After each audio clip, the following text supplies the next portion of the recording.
Update ko nga kaya sa nabili kong itik kahit hindi kayo nagtatanong? Aba, teka lang, bakit may nalulungkot dito sa isang tabi? Huwag mong sabihin, Nay, na nagsisi ka na bininta mo sa akin yung itik mo. Maaga nga akong nagising kasi may papakainin tayo at may naghihintay sa atin. Pero ito talaga yung gusto kong marinig every morning.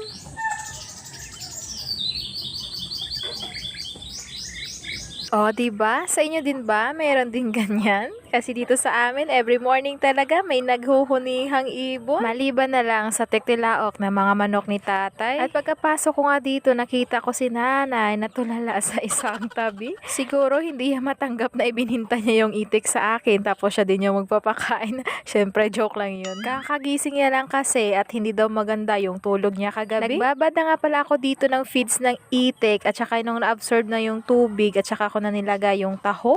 2 takal nga ng feeds yung nilagay ko dito at saka 3 takal ng taho. At saka ko nilagyan ng tubig. By the way, may nilagay pa nga pala kami dito na yung tinapay. At saka nilagyan ko siya ulit ng tubig at saka ko siya hinahalo para mag-mix lahat. At nung okay na, ay dinala ko na dito sa mga itik at nagpa-video na nga muna ako dito sa aking pamangkin. At nung hindi pa nga ako nakapasok, grabe parang gutom na talaga sila. At nung pumasok ako, ay tila tumakbo naman sila lahat. At nung nilagay ko na yung pagkain, ay sinaglapitan na sila. Nakakatuwa lang talaga dahil ngayon ay meron na tayo inaalagaan. Pero napansin ko parang ayaw nila sa pagkain na inilagay ko. Pag ayaw yung talagang kumain, kayo yung kakainin ko. Char.